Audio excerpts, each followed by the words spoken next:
Cybertruck. Everyone's got an opinion, but the lady in my life had an assignment for the one and only Fortune magazine, so we rented one through Turo, and the lessons we took away from this experience, far more than we bargained for.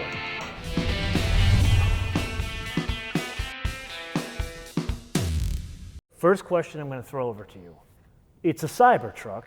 They're all Foundation Series. It's all you can have right now. That's right. How much was it a day to rent it? $900.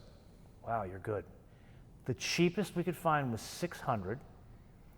Most of them here in the South Bay were $1,700 a day.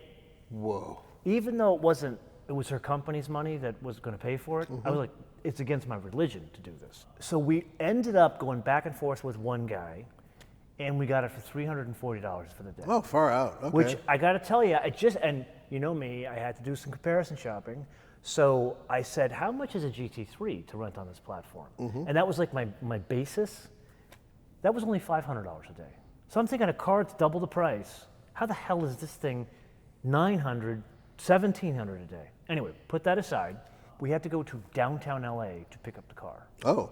There was nobody we could find it for less than $1,700 here in the South Bay. To give you an idea, for those not in Los Angeles, this is like, it's only 15 miles to get there, but it's a minimum an hour without traffic. With light traffic at best. Yeah, and you're going to the hood. Yeah. So I had that BMW Z4 manual. And you know, we get these cars and we have to treat them as if they're our own. You don't want to like leave it at a place going to get stolen. So I had her go back and forth with the guy who we're renting the Cybertruck from. I'm like, hey man, can you give us a spot? And he's like, $25. I'm like, are you kidding me? You're charging me $340 a day for an electric truck, and you're going to charge me? And we went back and forth. I ended up getting on the phone with him. Turns out once he figured out it was for a story, and the story is for Fortune magazine, all of a sudden he changed his tune. And I ended up chatting with him on the phone. Fascinating guy. Guy couldn't have been more than like 28 years old. Turns out he's been doing Turo since 2017 or something like that. Maybe he's a little bit older than 28. He started with Lamborghinis, okay? This kid's a hustler. I huge respect for this kid. Yeah. He was a salesman at Solar City. See the Tesla connection already? Yes, I do. He made so much money, he was looking for other ways to make money. He's like, what if I were to rent out these Lamborghinis and Ferraris on Turo? So he was making a bunch of dough, but the problem was people would like abscond with his cars. Yeah. So he found out through the grapevine, if you do Teslas on Turo, you have remote access to the car. You can knock people at the knees. And it was much easier. Turns out it was cheaper because it didn't have the maintenance, all the benefits of an electric car. And then there was the popularity. So now this kid, let's say he's 28, 30 at most. He has 9 Teslas. And here's the part you're going to love about this guy, or I love about him. That Cybertruck, wrote a check for it. Cash. That's how much money he's making off this thing. Which means he spent about $100,000. So my girlfriend and I, we get in the BMW, we drive up to downtown Los Angeles, and the guy shows up, and he shows us around the car. And I had already seen all the videos. I watched all of your videos, so I knew about the car, but there was a big provision. Are you ready for the provision? Okay, go ahead.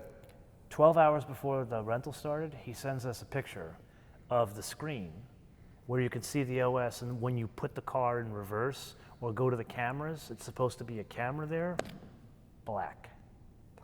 Oh, that's bad. Because you're not going to see behind you. You can't see behind you. So he says, hey, if you want to cancel the loan, we can. Like, if you weren't doing this for a deadline on a magazine, I would have canceled it without even asking you. But I'm going to give you the option. The guy was super cool to deal with. And so we actually had to go back and forth. I said to her, you will not be able to back this thing up. Maybe I can if you're standing behind me. So she needed to do it for a deadline. So we ended up saying yes. And that's when the guy was unusually cool about everything. So we get there and he shows us around everything. Turns out the loan before us, someone busted like the piece of plastic underneath the back. There was a couple of scratches, believe it or not, scuffs in the stainless steel. But for the most part, the car was brand new, still had the temporary plate from California. And we get into it. And the first thing I notice is that steering. Now, I've done the drive-by-wire in the Lexus. I did a early review. For those of you that haven't seen that, you can see that here. And I got to tell you, it takes more getting used to in the Tesla than in the Lexus. And that's because you really have to adjust how much input you're putting into the wheel. Because if you try to do too much, let's say you're trying to make like a right on red and you try to do too much and just driving it first 5 minutes, you're going to go into the garbage can on the curb, not making the turn. It's that big of a difference. The Lexus doesn't do that. Also, four-wheel steering will help that happen. Oh, I asked you before, so he was here. He knew about this before everything. And I asked you what the degree of rear wheel steering was in that car. Yeah, I thought it was just under 10. I'm thinking it's over 10. And I'll tell you why, 2 reasons. Number one, the turn-in on that, because what is it, the wheelbase and length of an F-150? Basically. Which is longer than an S-Class. It is indeed. But the turn-in is so much sharper. So I think for that reason, it's more than 10. And then I got out when we were up in Malibu and I asked her to do a U-turn and I wanted to see where the wheels were turning.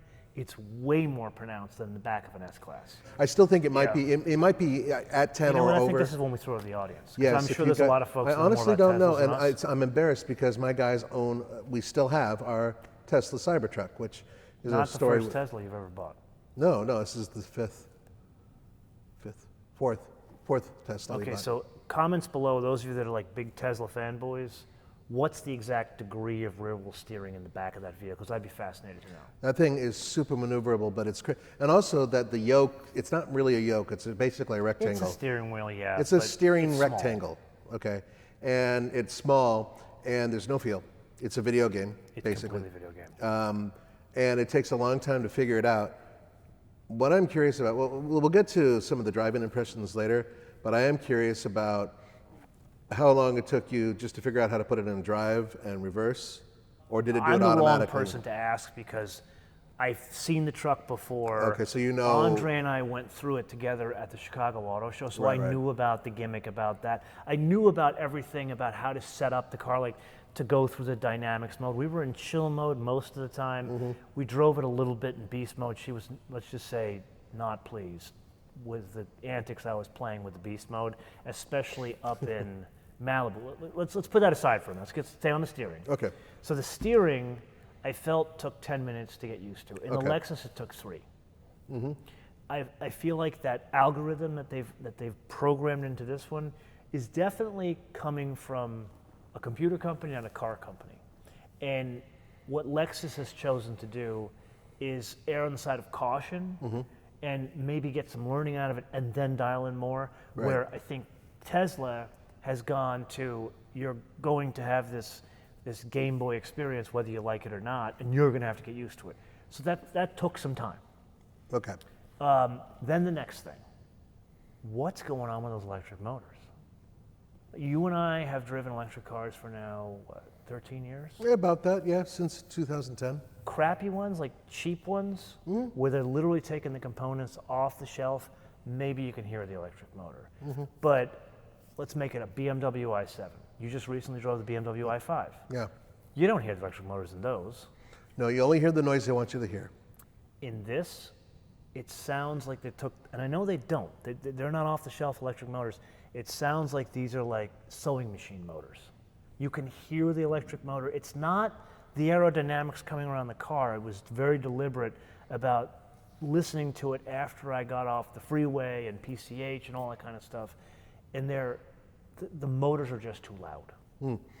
I don't know if you noticed that in your car. Do you know why they're loud and why they're very different than regular Tesla? Well, I'm asking you. Yeah. So, I thought at first that they would take the motors out of a Model X because it's a pretty heavy machine and just drop them in there and call it done. But they had to reconfigure their thinking when they were designing this vehicle. From day one, they knew that they would have to have more powerful, larger electric motors. They're turning mass in terms of these wheels, which if you look at compared to anything else Tesla has, are almost twice the size and very, very heavy. So you have all that extra mass moving.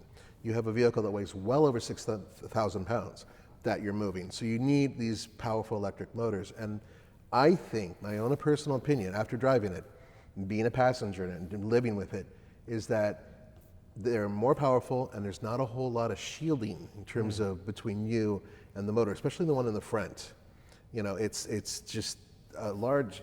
If you ever saw a Tesla motor, they kind of look like a can. You know what I mean? And this is a much larger can, and it takes up some more space. Plus, you have that battery. All that space, it brings things closer to you, and it creates less cavities in order to subdue the sound. That's kind of where my head is, and I also think it vibrates a little bit. So I put it in beast mode. I drove it like I would a GT3. The High Commissioner did not appreciate that. I'm sure she did not. Let's just say the experience was one of the front motor wasn't talking to the back motor. And there was a significant amount of understeer. This is in beast mode. Significant amount of understeer. And let's say if I was someone who didn't know how to drive and wasn't familiar with this vehicle and wasn't familiar with electric vehicles, you would plow this thing into the dirt. You would go off because it understeers so badly. There's some people who've already crashed them doing exactly that, you know that. But okay, so into a barn. I haven't followed the news. Have a lot of them gone off? A few of them. Because I think it's noticeable. I think it's more like remember I was visiting you guys and I drove your, Roman bought that GMC Hummer EV. That was the worst sinking of a front and electric motor I've ever experienced in my life. It almost had a torque steer in the front, even though it was an all-wheel drive vehicle, and you felt like the front was getting away from the back. This doesn't have that. It was just significant understeer, more than saying like a Taycan. A Taycan, if you push an all-wheel drive Taycan very hard, they can handle because it has a Porsche suspension system in it, but at just some point, 5,200 pounds is just 5,200 pounds. Yeah, agreed. Okay, so let's put a pin in unbalanced, but something connected. The ride quality. Okay. Arguably the worst ride quality I've experienced in a vehicle that size, that equation, that execution.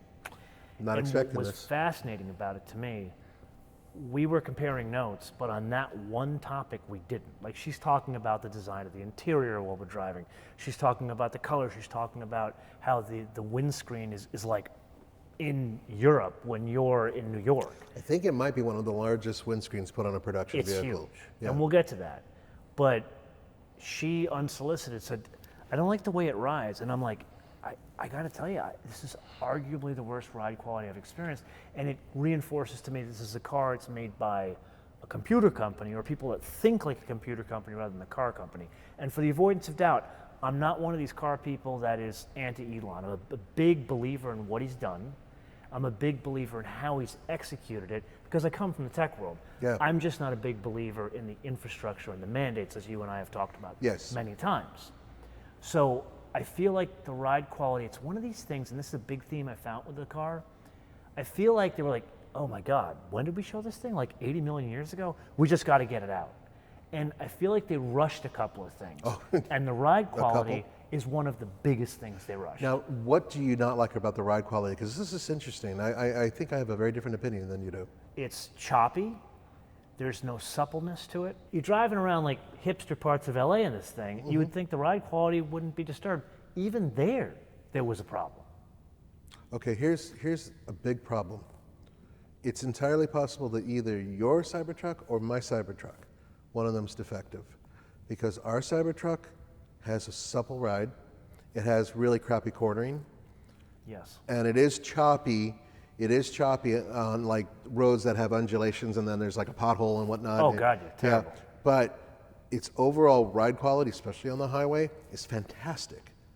That's my take from ours. No. And I would go so far as to saying, and this is probably the unpopular opinion, the ride quality in a Ford Maverick is better. Okay. And that's a shorter, smaller vehicle. Yeah. I don't know. Maybe your suspension's not doing what our suspension is, or the other way around. Then the next thing that falls under the heading of, we just need to get this thing out here. Again, no facts here. A lot of this is just my interpretation, and this is my subjective experience with the vehicle. This is not, as you and I would normally do, spend a week with a car or more. This is just me spending a day with the car. We had to rely on that rearview mirror more than you do. Which is this big. It is, okay. What they don't see, there is an Alpha Julia Spider from like 1958 in 2 hangars down from here. that has a bigger rear view mirror than this 6,000-pound truck. No exaggeration. They could probably see the Bentley mirror. That's bigger. And it's mounted in almost a completely useless place. Now, let's one thing that some of you guys might not know if you haven't been in or driven a Cybertruck. In order to actually see out of the back of it, you have to have the tonneau cover down. If it's up, you can't see out of the back. And the rear view glass is essentially, it's a slit when you're looking at it. There's very little that you can see. It's like one of those 51 Mercs. You know, yeah, it is yeah. a super slant. So you're barely able to see out of it, but at least you can see out of it. But when you add in this tiny little mirror, it makes it nearly impossible. And here's the crazy part. Who has been using those very good electric LCD rear view mirrors for years and years now? I got an answer. A $57,000 GMC Acadia AT4. Right there. General Motors, among other automakers, has been using a very good LCD, and I was very doubtful about these things, these rear view mirrors. They're fantastic because if you have people in the back seat, you don't have to worry about it. You're not going to see their head. You're using a camera in the back. They work well at night. And then if you just want to use a regular mirror, you flip it and it's a regular mirror. And something like that would be perfect in the Cybertruck. Here's my working theory. Okay, please. Here's my working theory. I want to hear it. They've already accounted for it. It was in the original set of specs for that vehicle to have that mirror in there. But it was one of these things like, crap, we got to get this thing out to the market. The mirror's going to take another 3 months. Let's just take the crappiest mirror we can find, throw it in there, and then we'll get the mirror in on like a running change. I'm going with that. I've ridden Chinese scooters, really crappy ones that could barely haul my fat behind, and they had better rear view mirrors. No one's arguing this is a good rear view mirror, but that's my working theory. Yeah. I think it's one of the, there's a lot of, we just got to get it out there, Maybe which brings us to the licensing. next one. Like, I honestly felt I was dealing with Edward Scissorhands driving this thing. Anytime I tried to walk around it, and we were dealing with it with kid gloves, like I had my little yellow rags from Costco. Yeah. So I would walk around, open the door for her, and I would take the yellow rag to close the door. But every time I did that, I'm like, Jesus, man, I'm gonna slice my finger open, especially on the front. And I'm thinking to myself, you can't let children around this vehicle. This is where I think most people are gonna be like, has this guy lost his mind? He really has lost his mind. I think you've lost your mind. Long ago. I'm not going to say I like the design. That is a bridge too far. Yes. However, I respect the design, and here is why. Follow me on this one. This is an inflection point of car design. We will look back in 30 years and say, that was the change, and I'll tell you what the change was. You look, okay, this car is 96 years old, okay? This car has an engine in the front, it has a gas tank in the back, it has brakes, and it has a drive shaft, all that kind of crap. Cars today have the same. And they have to package the engine in the front, the gas tank in the back. Obviously, EVs changed that paradigm, no matter what. Years ago, because you had a roller skate, you could put a box on wheels, and you can make anything you want. You can make it a van, kind of like Canoe does. But there was one company, big company, that famously tried that, and it failed. BMW i3. No one bought them. And they had to discount the crap out of them to sell them, even though they were super cool because they were made of frankincense and myrrh, carbon fiber. They had all this storage space in a small footprint, but people's eyes and minds weren't ready for a car to look like that. So that's about the time that Elon hired Franz, who was running design at Mazda, and Franz smartly said, again, this is all kind of, I'm piecing together a lot here. He smartly said to Elon, he goes, people don't want that. I know you want a box on wheels. I know you want something completely audacious, but let's go with what people want. And they both decided what people want today, and this is what back in 2009, we want an Audi A7 or an Audi S7. That's why the Model S looks like it does. And the idea was, we lost our ass on that Roadster. Let's make some money and some volume. They had to famously get to 5,000 units a week to get the Model 3 that's profitable. They've obviously gone past that to the point where they're dictating the market. Now you have the luxury of this audacious, bold design, but that's not why this thing is making a splash. It's because people's eyes and minds are ready for something different. And now this thing not only stands out, people are buying it. Whether they say they don't like it or not is totally immaterial, but people are buying it. I apologize to the audience for MotoMan about the fact that he's so wrong. He fell over the bridge. There was a brick tied to his ankle, and now he's sinking and can't even swim to get to the surface to breathe. He's so wrong. The bottom line is that this was done as a hoax that he decided to push further. This guy, now I've met Elon twice. He's got a wicked sense of humor. He really does. He does. And whether or not people agree with it, that's completely, I don't care about that. What I do care about is the fact that I think this thing was put together as a laugh, and then he thought, he probably has a dollar bill, kind of like Easy Money, Eddie Murphy. He's got a dollar bill. He's got some friend.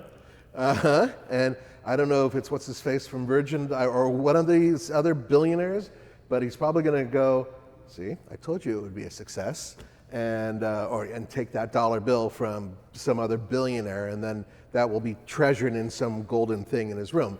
This was built as a laugh, a lark. You're dead It's a joke. No, it was absolutely initially put out there. He put together a sketch. He thought it would be funny. Bum, bum, bum, bum, bum. Showed it to a couple of his engineers. He said, mein Lieber. And they're like, no, we can't build this. He's like, yeah, don't worry. Oh, wait a minute.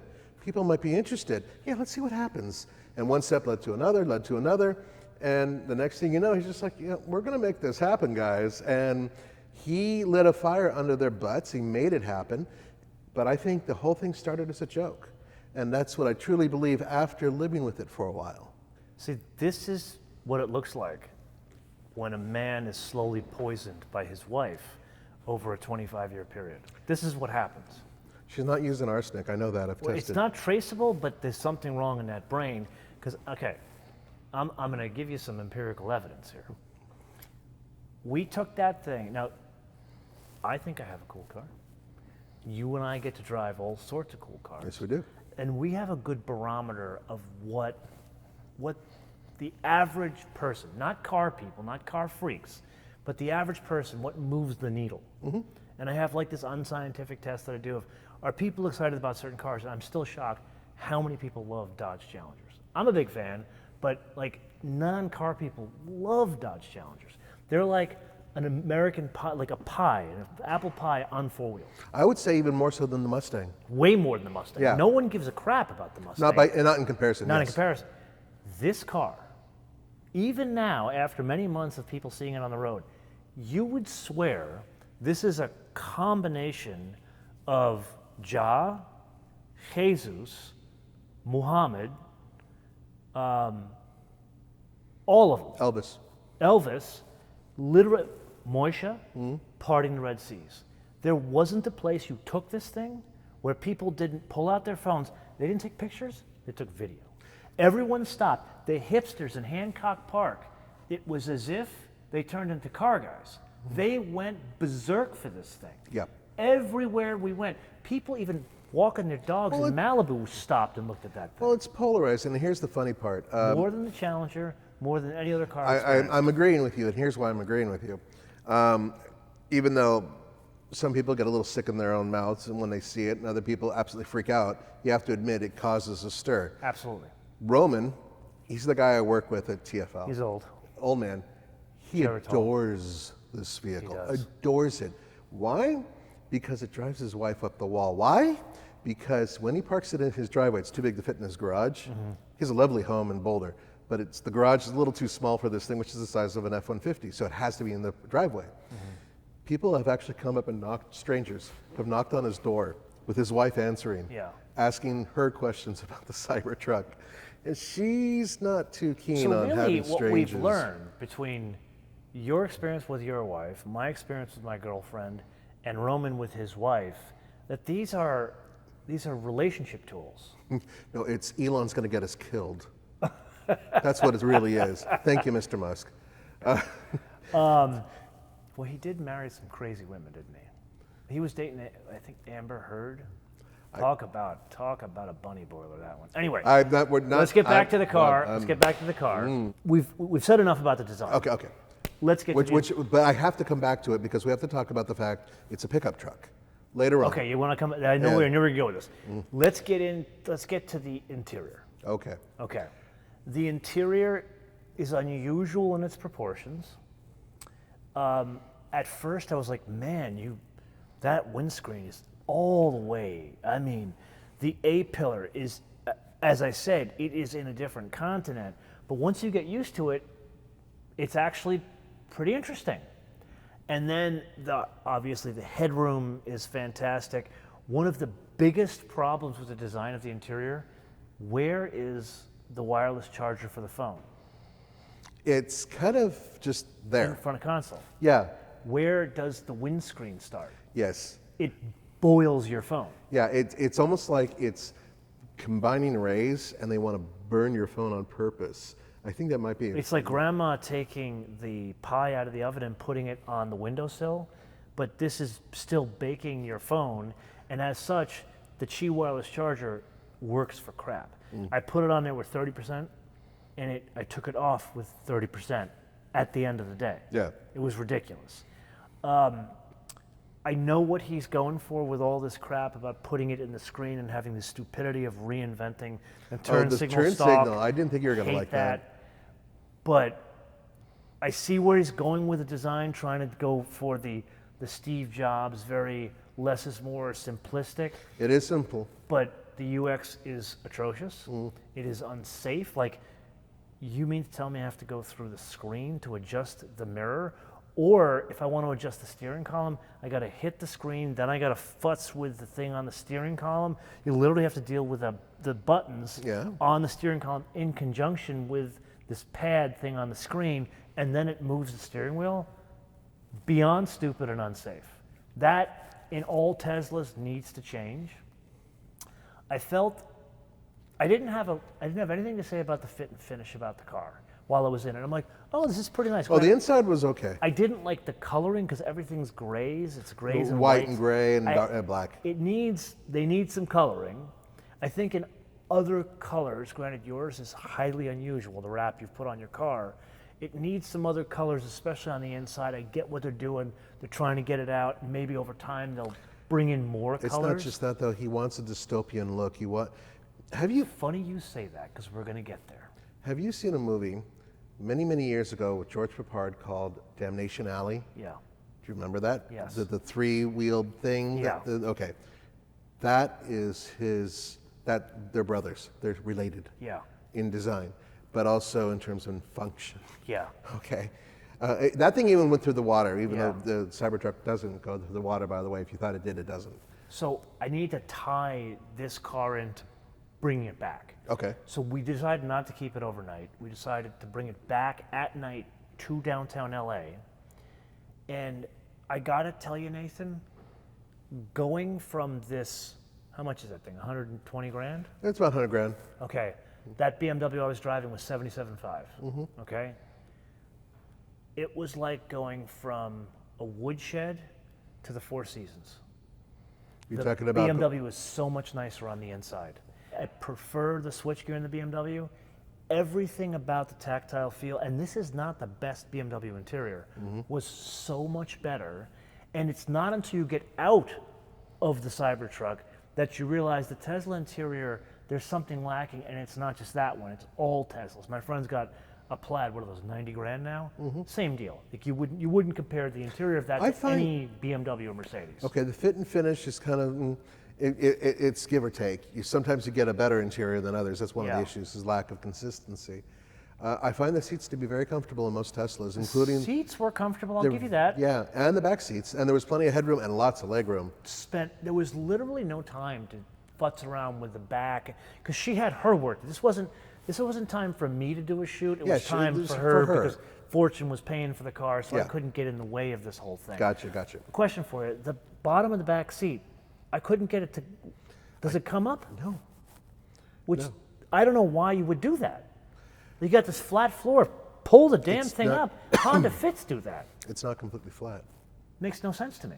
If you were to open up that passage, we actually have a shot that is on TFL Truck. Yeah. That underneath the back seat as you're going towards the firewall or the rear bulkhead, there's actually wiring and a bunch of other stuff that's there that's basically under the seat or not too far from that. So I'm thinking that they just don't want It looks like a suspension bridge because it has these like trusses. There are trusses that are there underneath. too. I would think you could have two that fold in and out, and then you fold the thing up. Again, what the hell do I know? I'm not an engineer. But they're missing an opportunity there. Well, there's many opportunities that are missing. For one thing, I thought that they should have the bulkhead fold the way that General Motors is doing that right now with this Silverado EV. If you get the high-end one, like the old Chevy Avalanches, you could actually fold the bulkhead down. Huge. Yeah. And it would just make it so much space. Well, they don't do that with the Cybertruck. Didn't they show that on the concept? I thought for sure he showed it on the concept. It may have been on the concept, but it's not on the. We've known that. You know what I'm thinking? Let's put it under the heading of let's just get it out there. I could see them making that a running change. There's a lot of running changes. Yeah. See, I know I sound like I'm bad mouthing the thing constantly, and I've lived with it for a little while. I think a lot of the engineering is fascinating. Oh, beyond fascinating, yeah. We've taken it off-road several times now, both before and after the Flash, where we didn't have the four-wheel drive system working right, and then afterwards when we did. For a heavy electric vehicle, it is remarkably good. It has a suspension system that is one of the fastest acting I've seen in terms of lift, and it does the job. It's not the best off-roader out there because it weighs as much as a tank, but it does many things well under the skin.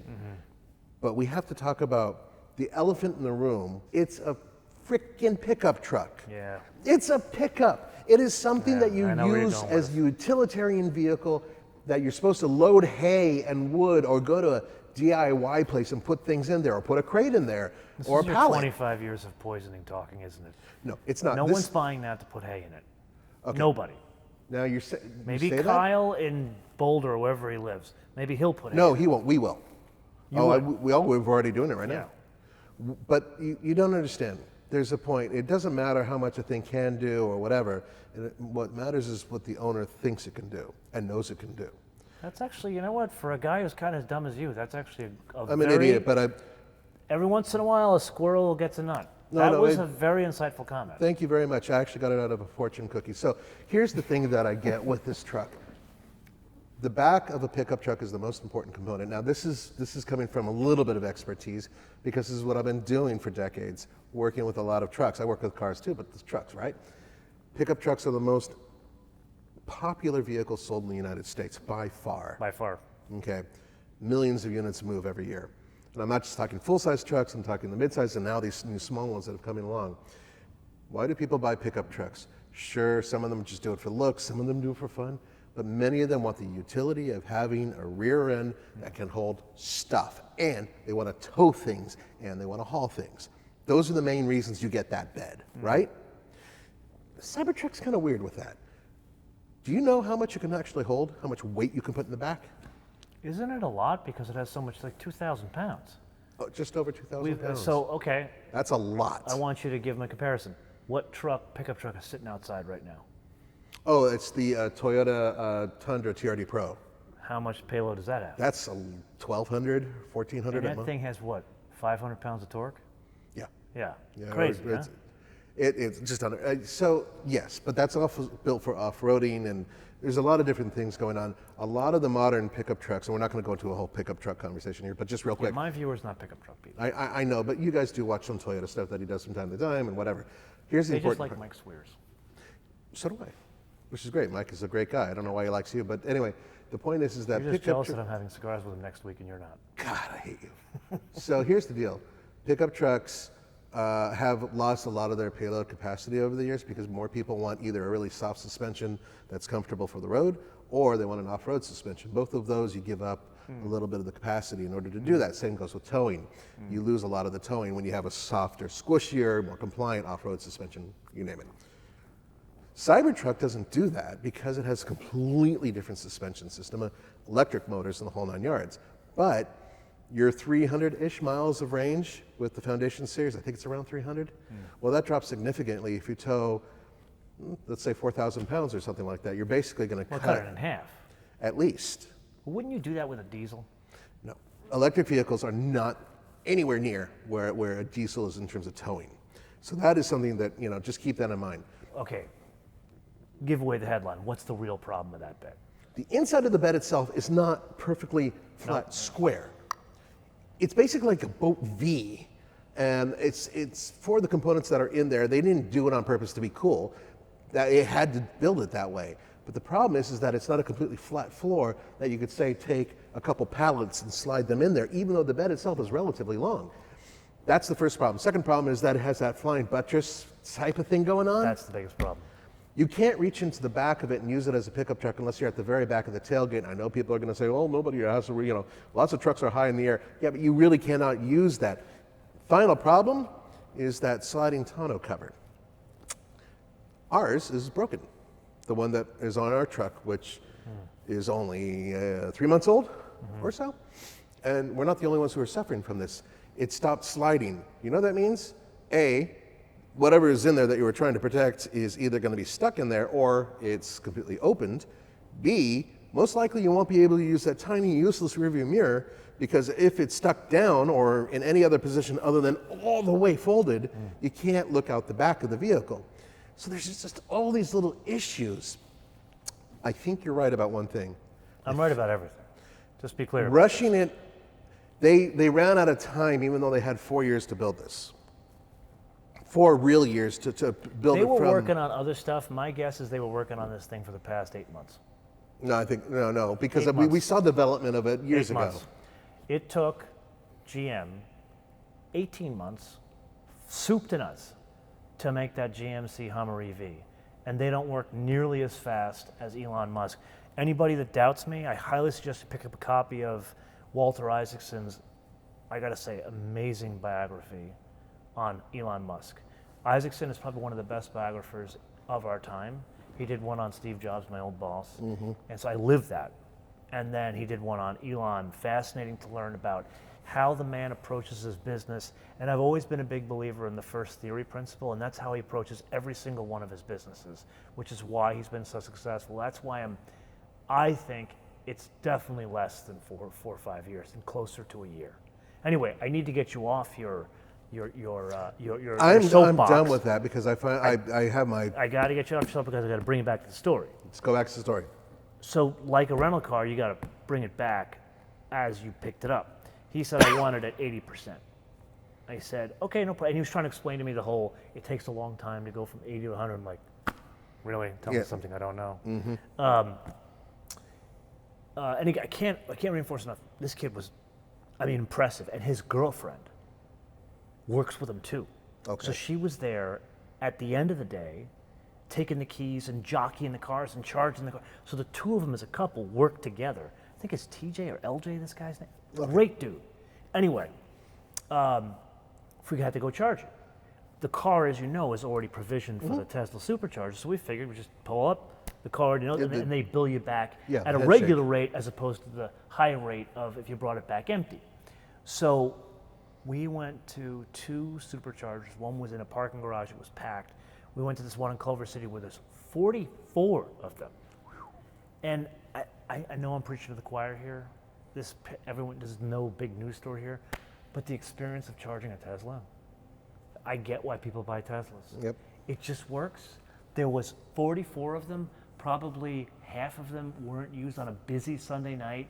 There were people there was this couple that came and they charged the car and went for a walk with a dog. And then there were some people that went to the pizza place. And then there was us sitting there screwing around with the car, taking pictures.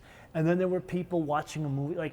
It's a different lifestyle where when I go and take the Lucid to the one up here I showed you at the library, everyone's miserable. Because they plug it in how long is it gonna take? And they're like, wait a minute, it doesn't work again?